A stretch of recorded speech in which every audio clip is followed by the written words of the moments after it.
လုံးပဲမင်္ဂလာပါရှင်။သိပ္ပံဟန်နဲ့အခရာတို့ပူပေါင်းတင်ဆက်တဲ့လမ်းဝက်အခရာဆိုတဲ့အစီအစဉ်လေးကနေပြီးတော့ကြိုဆိုလိုက်ပါရနော်။ဒီအစီအစဉ်လေးအားဆိုရင် Computer Science နဲ့ပတ်သက်တဲ့အခြေခံဗဟုသုတတွေကိုပြောပြပေးနေတဲ့အစီအစဉ်လေးပဲဖြစ်ပါတယ်။ဒီနေ့ဗီဒီယိုလေးမှာဆိုရင်တော့ Computer Science ကိုအခုမှစပြီးတော့လေ့လာကြမယ့် beginner တွေအတွက်အထောက်အကူပြုစေဖို့ဆိုပြီးတော့ Introduction to Programming Languages လို့ခေါ်တဲ့ Programming Language တွေအကြောင်းရဲ့ Computer Science ရဲ့ Basic Concept တွေအကြောင်းကိုပြောပြပေးသွားမှာပဲဖြစ်ပါတယ်။ပထမဆုံးတစ်ခုကတော့ Introduction to Programming Languages ပဲဖြစ်ပါတယ်။ Programming Language ကတော့အလွယ်ပြောရမယ်ဆိုရင်တော့ဘာသာစကားတစ်ခုနဲ့အလားတန်ဆင်တူပါတယ်။ကျမတို့တွေလူအချင်းချင်းပြောဆိုဆက်သွယ်ဖို့ဆိုရင်ဘာသာစကားလိုအပ်တယ်လို့ပဲကွန်ပျူတာကိုလည်းအလုပ်လုပ်စေဖို့ကွန်ပျူတာနဲ့ဆက်သွယ်ဖို့အတွက်ဘာသာစကားလိုအပ်ပါတယ်။အဲ့ဒီဘာသာစကားကတော့ Programming Language ပဲဖြစ်ပါတယ်။ကမ္ဘာပေါ်မှာဘာသာစကားများစွာရှိတယ်လို့မျိုးပဲ Programming Language မှာလည်းအများကြီးရှိပါတယ်။ရေပူအားဖြင့်တော့ Programming Language ကိုblock based programming language ပြီးတော့ text based programming language ဆိုပြီးတော့ခွဲခြားလို့ရပါတယ်ပထမဆုံးတစ်ခုကတော့ block based programming language ပါဒီ block based programming language ကိုတော့ဒီ blocky လို့လည်းခေါ်လို့ရပါသေးတယ်သူကတော့ကျမတို့မြင်နိုင်တဲ့ block တုံးလေးတွေကိုအသုံးပြုပြီးတော့ program ရေးထားပဲဖြစ်ပါတယ်ဒါကြောင့်မလို့ဒီ block based programming language ကိုတော့အထူးသဖြင့် computer science ကိုအခုမှစပြီးတော့လေ့လာမယ့်သူတွေရန်လန်နာတွေအတွက်ပို့ပြီးတော့သင်တော်ပါတယ် block based programming language ကိုလေ့လာခြင်းနဲ့ဆိုရင်တော့ Scratch MIT App Embedder ဒါတွေကိုအသုံးပြုလို့ရတယ်လို့ code.org လို့ခေါ်တဲ့ website မှာဆိုရင်လည်း course တွေအလိုက်လေ့လာလို့ရပါသေးတယ်။နောက်တစ်ခုကတော့ text based programming ပဲဖြစ်ပါတယ်။ဒီ text based programming ကတော့ကျမတို့နေ့စဉ်အသုံးပြုနေတဲ့ website တွေ application တွေကိုဖန်တီးတဲ့နေရာမှာအသုံးပြုတဲ့ language တစ်ခုဖြစ်ပါတယ်။ text based programming ကိုမှ high level language,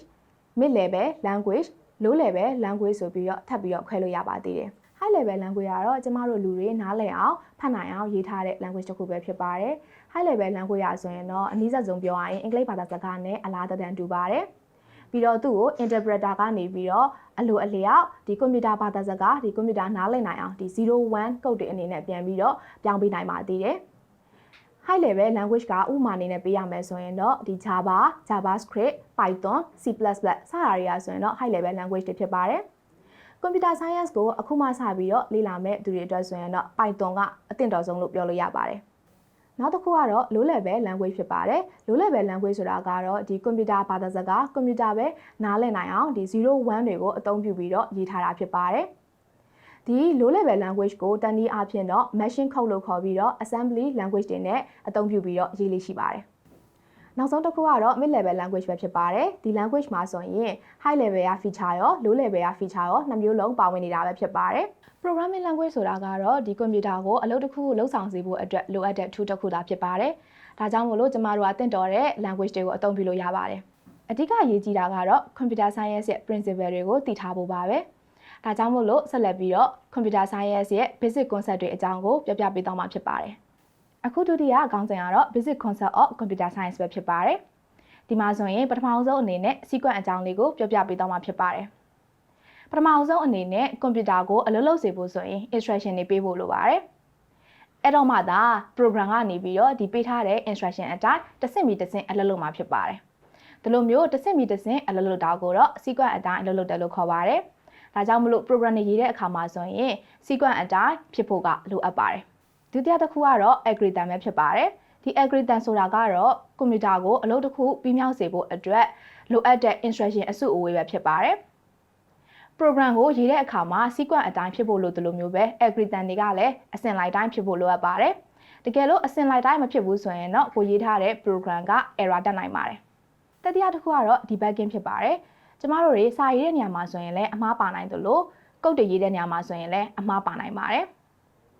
ဒါပေမဲ့လူတိုင်းကအမှားတက်တာကဖြစ်တတ်တဲ့သဘာဝပဲဖြစ်တာကြောင့်မလို့အမှားကိုသိပြီးတော့အမှန်ကိုပြင်ဖို့ကပဲအရေးကြီးပါတယ်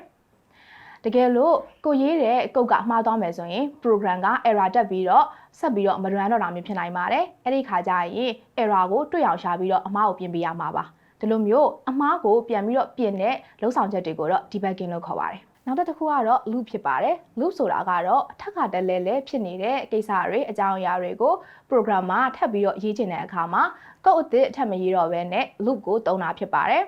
loop ကိုတနည်းအားဖြင့်ဆိုရင်တော့တူညီတဲ့ထက်ကဖြစ်နေတဲ့ဖြစ်ရလို့အဓိပ္ပာယ်သတ်မှတ်လို့ရပါတယ် loop မှာ condition နဲ့ loop နဲ့ counting loop ဆိုပြီးတော့ထပ်ပြီးတော့ခွဲခြားလို့ရပါသေးတယ် counting လို့ဆိုတာကတော့ထပ်ခါထပ်ခါဘယ်နှကြိမ်လောက်ရမလဲဆိုတာအတိအကျသိတဲ့အခါမှာအသုံးပြုတဲ့ loop တွေပဲဖြစ်ပါတယ် conditional loop ဆိုတာကတော့ထပ်ခါထပ်ခါဘယ်နှကြိမ်လောက်ရမလဲဆိုတာအတိအကျမသိတဲ့အချိန်မှာအသုံးပြုတဲ့ loop တွေဖြစ်ပါတယ်နောက်တစ်ခုကတော့ conditionals တွေပဲဖြစ်ပါတယ် conditionals တွေကတော့တိကျသေးကြတဲ့အခြေအနေတစ်ခုခုအဲ့ဒီအောက်ကိုရောက်မှအလုပ်လုပ်တဲ့ statement တွေကိုဆိုလိုပါတယ်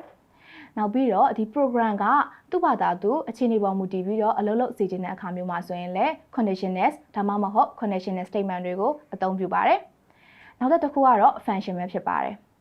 algorithm တွေကိုထပ်ခါထပ်ခါပြန်ပြီးတော့အသုံးပြုခြင်းတဲ့အခါမှာဆိုရင်ထပ်ပြီးတော့အသစ်ပြန်မရေးတော့ဘဲနဲ့ function ကိုအသုံးပြုလို့ရပါတယ်နောက်ဆုံးတစ်ခုကတော့ variable ဖြစ်ပါတယ် variable ဆိုတာကတော့တသက်မတည်းမဟုတ်ဘဲနဲ့ပြောင်းလဲနေတဲ့ data တွေကိုဆိုလိုတာပါသူတို့ကစကားလုံးတွေနဲ့လည်းဖြစ်နိုင်တယ်လို့ number တွေလည်းဖြစ်နိုင်ပါတယ်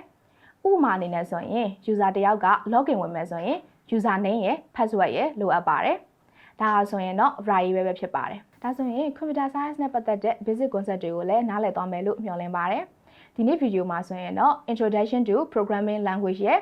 computer science ရဲ့ basic concept တွေအကြောင်းကိုပြောပြပေးသွားတာဖြစ်ပါတယ်နောက်ထပ်ဗီဒီယိုတွေမှာဆိုရင်လည်း computer science နဲ့ပတ်သက်တဲ့အကြောင်းအရာတွေကိုထပ်ပြီးတော့ sharing လုပ်ပေးသွားမှာဖြစ်တဲ့အတွက်စောင့်မျှော်ပေးကြပါဦးလို့ပြောချင်ပါတယ်ဒီနေ့ဗီဒီယိုလေးကိုအဆုံးထိကြည့်ပေးကြတဲ့အတွက်အားလုံးကိုကျေးဇူးတင်ပါတယ်